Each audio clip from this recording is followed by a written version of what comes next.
What's up, everybody? Welcome back to another episode of the PHDJ podcast. Again, with your hosts, Joe Bunn and my guy, Mike Walter. What's happening, Joe? What's happening? There he is. He's got a shirt on. Our last podcast was very well received, by the way. I got a lot of thank you for that's it. good. A lot of people were very appreciative of the positive vibes. Okay, good. It's all about. We're going to keep it positive. Well, I'm wearing another brightly colored, flashy. Hopefully, that's right. Hopefully this one makes it to video so they can see your pretty shirt. Kelly used to have a saying, what was it? Dark and gloomy on the inside, bright and shiny on the outside. No, that sounds like not Kelly. that I am dark and gloomy on the inside, but yeah, I think so. I think right now it's important to just put your best face on and your best shirt on, nice colored, bright green. Yeah, man, it's green. It's green. Yeah. Meanwhile, I'm growing like a 4-day hobo beard, and I shave too, right? I see that. Yeah, also, I think we've talked about this before. Kelly, like it. Yeah. So if I have any chance of getting anything, I better shave. Because if I nuzzle up with the stubble, she's like, "Stop! Ooh, no, it hurts. It hurts." Right. So, yeah. It's not a good thing for you. No. Well, glad to see you on. Saw last night. I think it was last night. Did you do your staff meeting? Your Zoom staff meeting? Yes. So Tuesday night. So it'll be 2 nights ago by the time this drops. Yeah, dude. Thank you for that suggestion, man. I hadn't thought of it. I don't know why. Yeah. And it's funny because we were scheduled to have a meeting this week, a staff meeting, and I just was going to cancel it. But it was great. I think we had 20 of our guys on. Did I freeze up there? No, for a second. That's okay. You're good. I think we had about 20 of our staff members on, and it was great. We just started out by going around the horn and everybody check in. How you doing? Some of my staff is still going to work. Some of them are working from home. Some of them have been furloughed or laid off or whatever. We had one guy who actually they evacuated his building because somebody had tested positive in the building. So, did anybody on the staff test positive? I hate to be a downer. Nobody on staff has tested positive. And that guy, it's been over a week since there was a chance of exposure. Yeah. He still feels fine. He's not showing any symptoms. So hopefully the staff is safe and healthy and hanging out. So it was a combination. I had a couple of things I wanted to deliver. Yeah. And we got those those across. Dominic had a few things. Tommy weighed in. But also I think it was just good socially to get everybody together and 100% break some balls and have some jokes. And you know what I mean? It was kind of cool. We did the same, a week or so ago. So I finally gave Mike a tip, everybody. If you want to notate after 3 years, Mike. 3 years of me basically counseling you. I thought for a while, you know what? This podcast is really just it's self-serving. Opportunity to get some free counseling.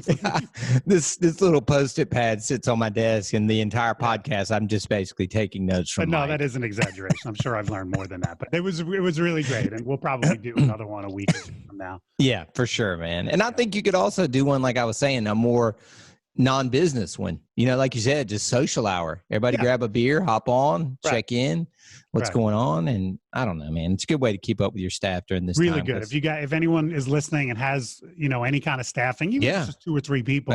Exactly. Photo booth operators, anybody that works for you. Exactly. Yep. And I think video is a little bit more intimate than just a phone call. So do it through Zoom. Same. It's definitely, you have a pro account, I guess. I do because of I need the webinar feature for the Wednesdays. Right. So Kelly and I learned that with the free account, they cut you off at a certain time. Oh, really? Yeah, I didn't know that. She was doing something, and all of a sudden, at 40 minutes, it just shut off. And so I signed up for a pro account. I don't know if that's the case or not, but yeah.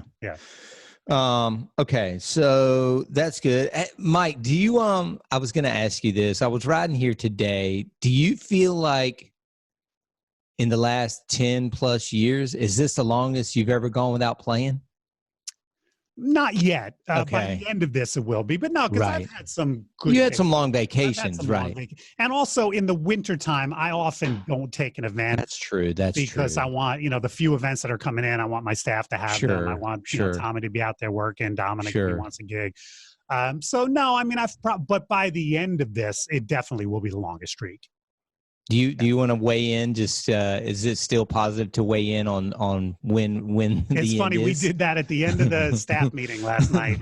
I said, everybody go around the horn. What's your prediction? Right. And the ranges were June 1st to October. That was the range of guesses. Geez. Yeah. So nobody was before June 1.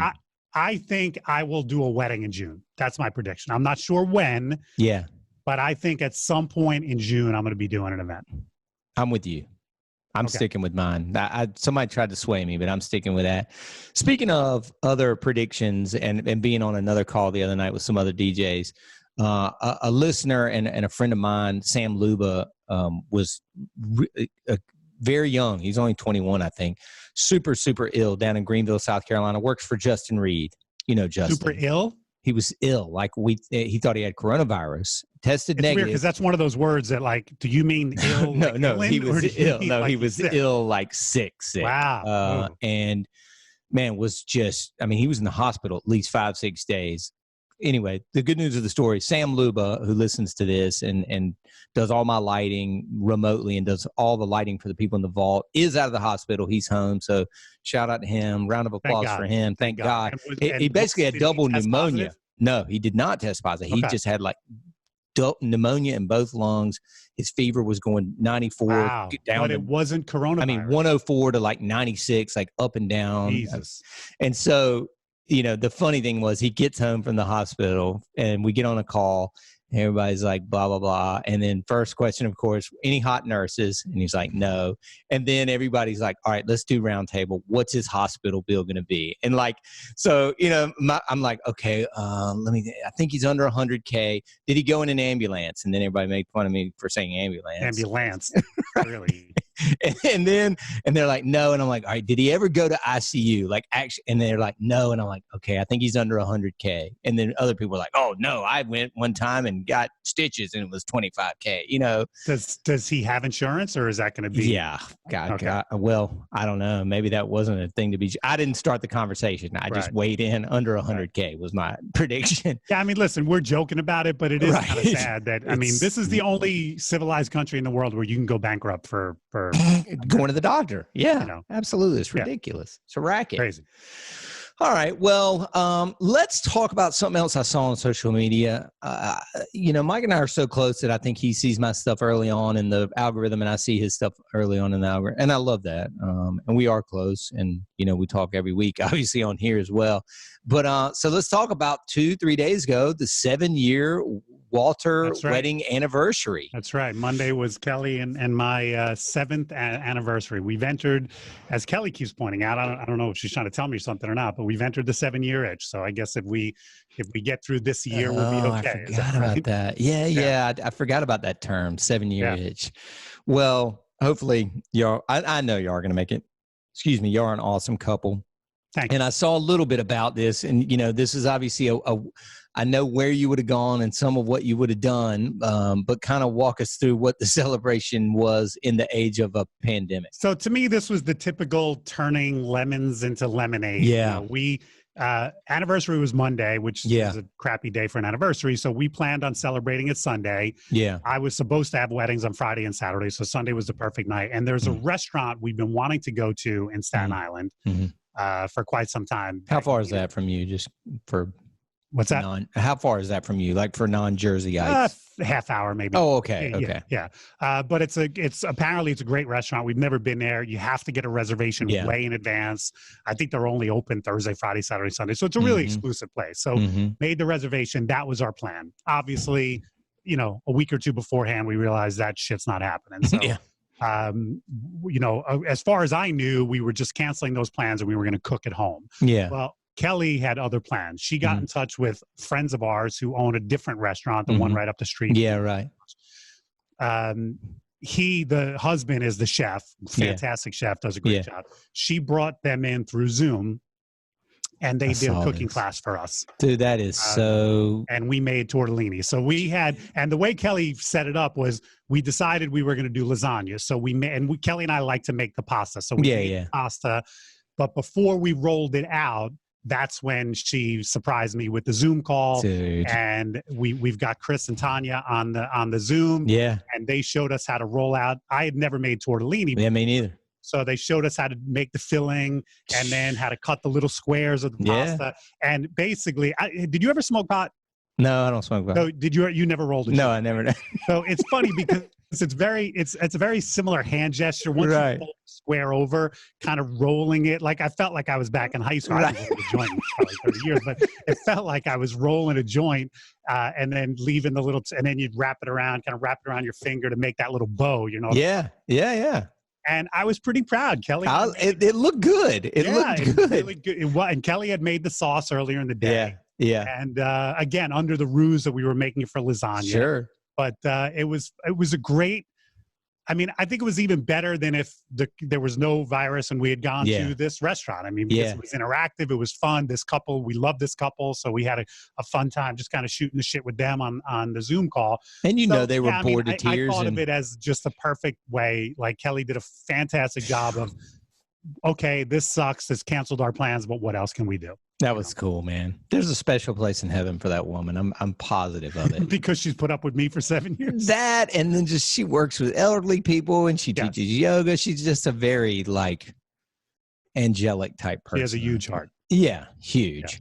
Yeah. And by the way, she's put up with me for way more than 7 years. That's true. We were together for a dozen before we got married. So, let's go back in time a little bit. And I know some of this stuff, but I don't think the listeners do. I always thought this was one of the most interesting factors of the wedding. Why a band?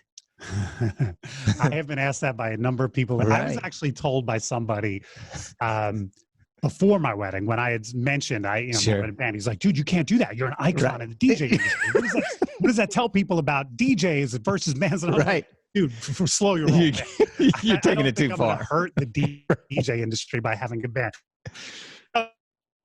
There were really two main reasons. The first is Kelly and I, when we go out, we don't go to a nightclub to hear DJ spin. We go out to hear live entertainment. That's our preferred method. We love bands. We love concerts. We love going to clubs to see.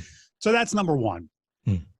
Secondly, right after I got engaged, I probably had about a dozen DJs contact me and say, easily.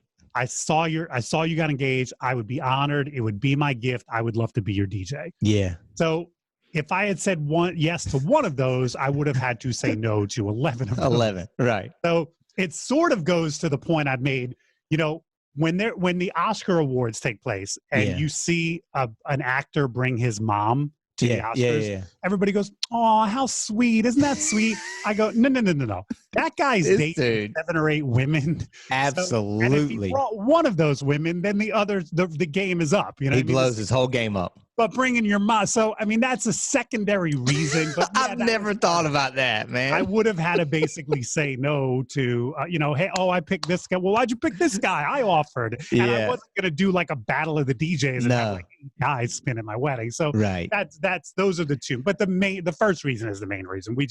We love it, and there's a local band. If you're from New Jersey, you probably know Brian Kirk and the Jerks. They are phenomenal band. Cover band, party band, they're excellent. And Kelly and I have seen them for years, so they were the logical choice. And they did our wedding and helped us throw a party that people who were guests still tell us. And I know this is cliche for brides and grooms, but people still tell us it was the greatest. Great wedding. Yeah. So how many people, Mike? We had about 150. All right. So how do you cut the DJ list down? Who makes the cut? I wasn't there, but I knew you at that point, and we had worked together, but I was not on the. I would be on the list now. Podcast, this was right. The workshop. Correct. So here was my. Would I be on the list today? Here was of course. If you did it again. Well, here's my main criteria, Joe. I didn't want to be introducing Kelly to people at all. Right. So if it wasn't somebody that already knew Kelly through having and I've had people a trip at my house. Yeah, right. So if it wasn't someone like that, I didn't want to turn this into a networking, industry kind of thing. It was simply people that I already knew that had some kind of relationship or friendship or something with Kelly prior to. So that was really my main criteria. Got it.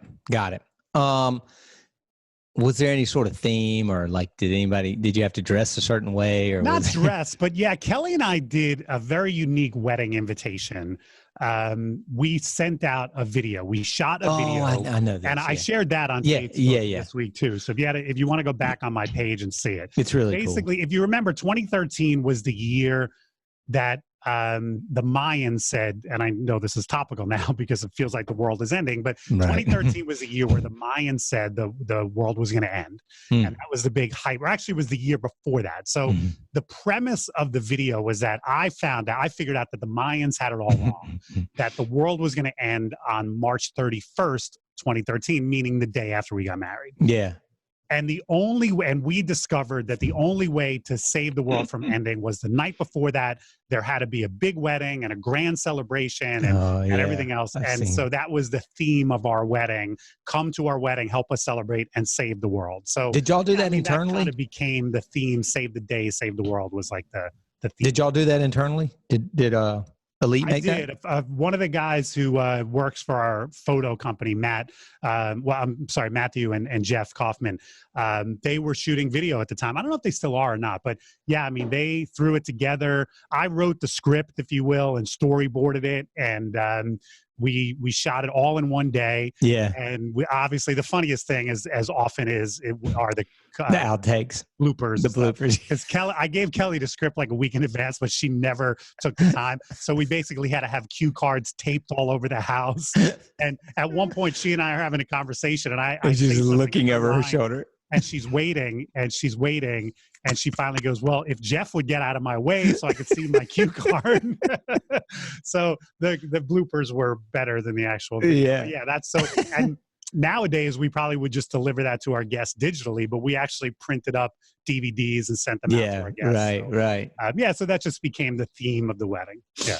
Well, so did you guys do anything different? I mean, because you're dealing with a lot of people, obviously, let's say out of 100 and some people, a lot of those people were in the industry in some way. Did y'all change it up, do things differently, or was it pretty traditional? Was it a, come in, introduction, first dance? Like, was it pretty much how we run weddings now? We had a lot of industry people, right? Not just DJs, but we had a couple banquet people there, photographers, things like that. So one of my goals was to tweak the timeline, just to throw a little bit of a curveball, just so the typical wedding that everyone is used to. Yeah. And I'm shamelessly, I will admit this, I stole this idea from Howard Stern. He had gotten married a couple years before that, and he mentioned that this is what he did. We had a cocktail hour, and then about 45 minutes into cocktail hour, we got married. And we didn't do any announcement about that. Kelly didn't walk down the aisle. There wasn't a procession. Basically, in the room with the cocktail hour, there was a little riser, not big, like 1 foot riser. Yeah. And when we were ready to begin, Randy Bartlett stepped up, because if you remember, Randy was our officiant. Heavy Randy. And by the way, if you want to go back and look, I put up a video on Monday, our little short recap. Randy's probably 100 pounds heavier. Oh, easily, right? So basically, at the time we were supposed to get married, Randy just steps up on the riser. Yeah. Kelly and I stepped up on the riser, and he just started speaking. And no amplification? No, nothing. He just was like, wow. And so everybody realized what was happening and kind of formed a circle. Nobody sat. Everybody formed a circle around the riser, and we just got married there. That's too cool. So, and again, I've gotten a lot of compliments about that, especially from industry people. Get Organic. the fact that was different. It was unique. It was kind of a weird, off-putting, and it made you go, oh, okay. Because like my friend Jeff Craig, Jeff Craig. Yeah. He got there about 15 minutes into cocktail hour, and he said, oh shit, I guess we missed the ceremony. Yeah, right. And then and then it started. And the ceremony was great because Randy was hysterical and personal. Yeah. And so many jokes about my Mets. And yeah, it was well done. All right, so traditions, cake, bouquet, garter, any so that of the was things? The other thing. And this, you would think that I came up with this idea, but after 30 years in the industry, but it was Kelly who came up with this idea. She said, why don't we cut the cake, instead of us cutting the cake, why don't we have the guests at our wedding cut the cake in order of how long they've been married? So we reached out to all of our guests, and we realized there were too many married couples. It would be too long. So we started with, I think Chris and Lynn Monaco were the first couple we started with at 7 years, which now we're at. So we started with them. So we gave our MC, the Brian Kirk, our lead singer, we gave him a list, and he basically called up. So he called up Chris and Lynn Monaco, come on up and make the first cut. And then the next couple married 8 years, come on up and make the next cut. Next couple. As it turned out, one of our guests, I think they were married like 15 years, was one of the first weddings that Brian Kirk had ever played. Oh, so wow. he got to call them up and be like, oh my God, Marty and Karen, you Wow. know, and it also a happy accident. It culminated with my parents. I was about to say, your parents had to be the win. The longest in Yeah. the room. I think they were 50, or maybe they hadn't even 7 years ago. I guess they were just shy of their 50th. But you know, as it turned out, they were married. So it was a very cool, again, wrinkle on a tradition. It's like the anniversary, the reverse anniversary dance kind of. Exactly. And it also, it took some homework on our part, because I was texting a lot of my, you know, friends, hey, how long you married? And right. a couple of them were like, uh-oh, what's going to happen? Yeah, right. Like they're clue. Although a lot of them, it's funny, you can, you know, we know this from the workshop, you can find out a lot of shit on Facebook. A lot of people have their anniversary date. So some people I didn't even have to contact. I just did my homework. But some of them I had to text, and then we put the list together. But yeah, I thought that was a great way, similar to, like you said, the anniversary dance. Instead of putting a spotlight on the single people or whoever, it put the spotlight on the married people. So this we've talked about this a little bit. I think I kind of know this, but I know that the I guess maybe the end of the night was maybe your turning point or your eye opener for the one more song chant, and like kind of fill us in on how the night ended. I used to be a real stickler when it came to ending on time, like 11 o'clock end. And I was proud of the fact I could start a 3.5 minute song at 11:57 and clock it. And you know, song is a thank you, good night, boom, like nail it. I was proud of that fact. I didn't have a watch on or my phone with me at my wedding. But so at one point, the party's raging, blah, blah, blah. And I think we were chanting one more song or whatever. And then at one point, Brian, the lead singer, goes, I'm already 15 minutes over, man. And I went, is he really? I thought he was. Yeah. Hold on, Mike. You froze up for a sec.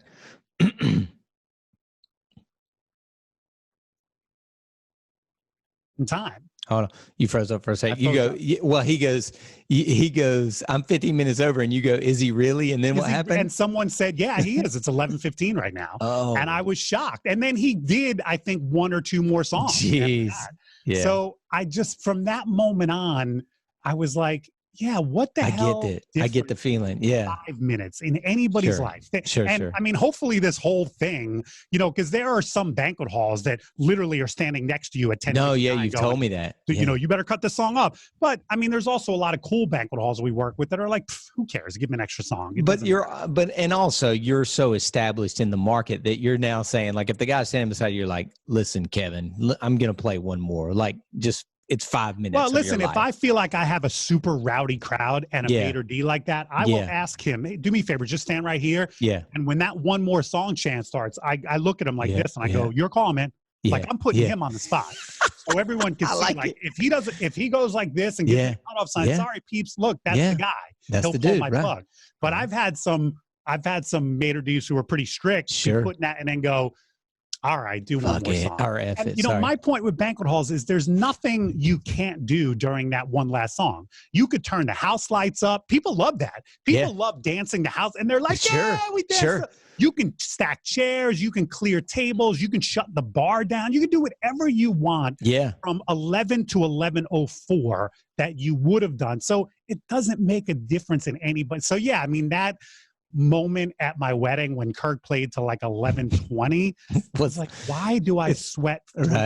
Right. It's like the greatest encore ever at that point. And you know what? From then on, that's how I'm disappointed sometimes when I have a rager crowd. And I've talked about this on air. I usually queue up that one last song. Sure. And sometimes I'm like, they didn't chant it. Like, where is it? I would imagine a band has that. Like, if a band ever leaves the stage, everyone's like, all right, thank you. Yeah. Backstage going, we didn't get called out. Right. What happened? Right. We have 2 of our best songs that we sang for this. You know? Exactly. So, yeah, I mean, biggest hit. It did. My own wedding changed my philosophy about that. It's not worth it anymore. You know, I don't sweat it anymore.